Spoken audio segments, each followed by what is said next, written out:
Subscribe करें हमारे YouTube channel को और बेल आइकन को प्रेस करें हमारे लेटेस्ट वीडियोस को देखने के लिए।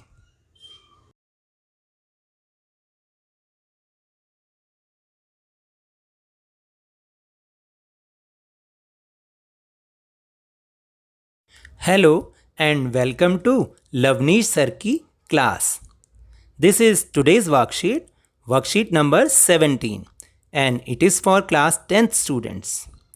This worksheet is also taken from the lesson Development, Chapter 1, Economics. We have discussed what is development and what are the aspects of development in the previous worksheet of development. We have also discussed that increasing in income is the only meaning of development for most of the people. Not only the people, it is used for comparing countries. Their income is considered to be one of the most important attributes. तो आपने समझा कि किस तरह से हमने अपनी पिछली वर्कशीट में इस बात को डिस्कस किया कि what is the meaning of development and what are the aspects of development. और हमने इस बात को भी तो डिस्कस किया था कि ज़्यादातर लोगों के लिए यानी मोस्ट ऑफ द पीपल के लिए केवल इनकम में ही इंक्रीज़ होना डेवलपमेंट का मतलब होता है, यानी उसका डेवलपमेंट का मीनिंग सिर्फ इंक्रीजिंग इन इनकम होता है। तो लेकिन ये सिर्फ लोगों के लिए ही नहीं बल्कि कंट्रीज़ को भी कंपेयर करने के लिए यूज़ किया जाता है, यानी उनकी इनकम एक बहुत मोस्ट इम्पॉर्टेंट थिंग है कंपेयर करने के लिए। Countries with higher income are more developed than others with less income, यानी जिन कंट्रीज़ की इनकम हायर होती है, ज़्यादा होती है, उन्हें मोर डेवलप कंट्री समझा जाता है उन कंट्रीज़ से जिनकी इनकम कम होती है। This is based on the understanding that more income means more of all things that human beings need. ये इस बात पर बेस्ड है कि ज़्यादा इनकम होने पर लोगों के पास उन चीज़ों की भरमार होगी, यानी वो चीज़ ज़्यादा होगी जिनकी उनको ज़रूरत है। Whatever people like and should have, they will be able to get with greater income. So, greater income itself is considered to be one important goal. तो लोग जो चाहें और वो उनके पास हो भी, लेकिन वो ऐसा तभी तो कर पाएंगे जब उनके पास ज़्यादा इनकम होगी। इसलिए ज़्यादा आमदनी को एक बहुत ही इम्पॉर्टेंट गोल माना जाता है डेवलपमेंट का। However, for comparison between countries, total income is not such an useful measure since countries have different populations. Comparing total income will not tell us what an average person is likely to earn. Do you know the total income is also known as national income? The national income is the total earning by the population of a country. लेकिन क्योंकि अलग अलग countries की different population होती है, इसलिए total income या national income से कंपैरिजन करना सही नहीं है, क्योंकि वो हमें ये नहीं बताता कि एक पर्सन एवरेज कितनी इनकम कमाता है। Are people in one country better off than others in a different country? Hence we compare the average income which is the total income of the country divided by its population. Average income is also called per capita income. तो समझा आपने कि किस तरह से average income से ही हम countries का कंपैरिजन करते हैं। ये एवरेज इनकम को हम पर कैपिटा इनकम के नाम से भी जानते हैं। और पर कैपिटा इनकम कैसे कैलकुलेट की जाती है, यानी टोटल इनकम या नेशनल इनकम को जब पॉपुलेशन से डिवाइड किया जाता है तो हमें पर कैपिटा इनकम मिल जाती है। तो पर कैपिटा इनकम का फॉर्मूला क्या हुआ? नेशनल इनकम या total income divide by population, तो हमें पर कैपिटा इनकम मिल जाएगी। In world development report brought out by the world bank, this criterion is used in classifying countries as rich countries and low income countries that we will discuss in our question answer section. और world bank की world development report में भी इस criteria को use किया जाता है, जो कि कंट्रीज़ को क्लासिफाई करता है रिच कंट्रीज़ में और लो इनकम कंट्रीज़ में, जिसे हम आगे अपने क्वेश्चन आंसर सेक्शन में डिस्कस करेंगे. Let's go to our question answer section. First question is, why does national income and average income is not considered as useful measure in comparing countries? Because there's always a difference between nations or countries' population. National income means the income earned by the total population living in a country. Some countries may have more population and some may have less. So comparing their national income is not a good idea. And average income does not tell us what an average person is likely to earn.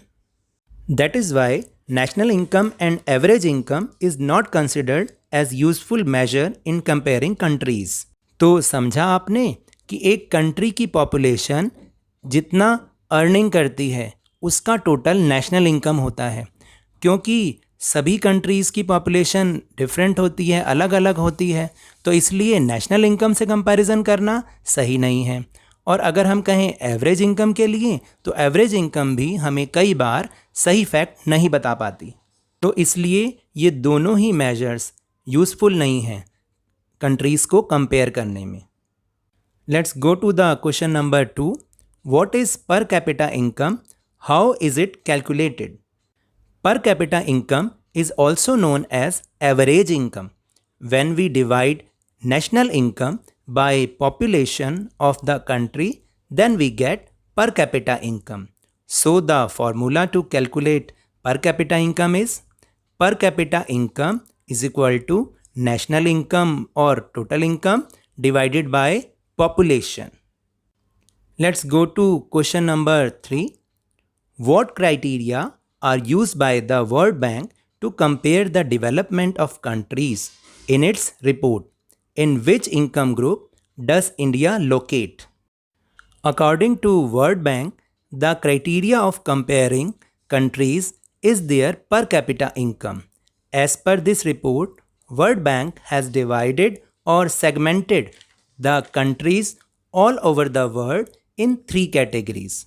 Number 1 is lower income group countries, number 2 is middle income group countries, number 3 is higher income group countries or rich countries. Now let's understand how we define lower and higher income group countries. According to World Bank, the countries whose per capita income is $12,056 per annum or more, they are in higher income group. And the countries whose per capita income is $995 per annum, they comes in lower income group. These data are based on year 2017.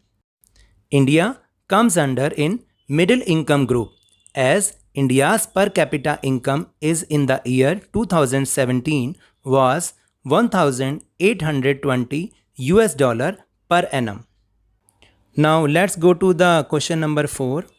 If a large portion of the total income is concentrated in the hand of few people, average income fails to reflect real distribution of income. How? To understand this answer, we take an example.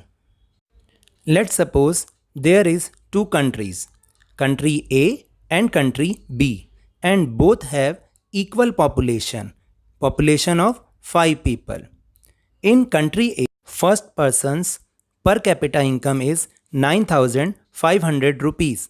Second person's per capita income is 10,500 rupees. Third person per capita income is 9,800 rupees.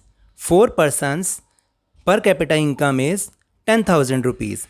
And the fifth person's per capita income is 10,200 rupees.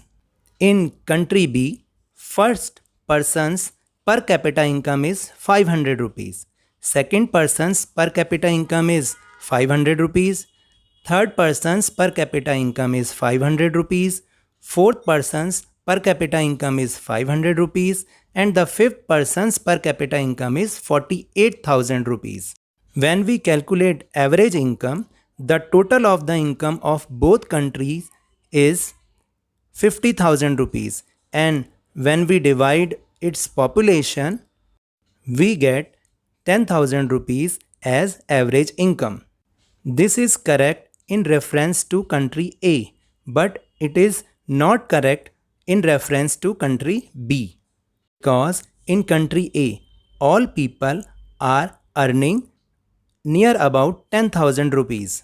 But in country B, 4 out of 5 people are earning 500 rupees, and the another one is earning 48,000 rupees, and the average income is 10,000 rupees. So it is proved, if a larger portion of the total income is concentrated in the hand of few people, average income fails to reflect real distribution of income. मैं एक बार फिर कहूँगा, मेरे ये answers सिर्फ एक suggestion है। आप इन्हें अच्छी तरह समझने के लिए अपनी किताब में से इस टॉपिक को ज़रूर पढ़ें। मेरे इस तरह समझाने से अगर आपको थोड़ा सा भी समझ में आया हो तो प्लीज़ इस चैनल को सब्सक्राइब कीजिए, शेयर कीजिए और लाइक कीजिए, और मेरे साथ इसी तरह से वर्कशीट समझते रहिए और हाँ, मन लगाकर ज़रूर पढ़ते रहिए। Thank you very much.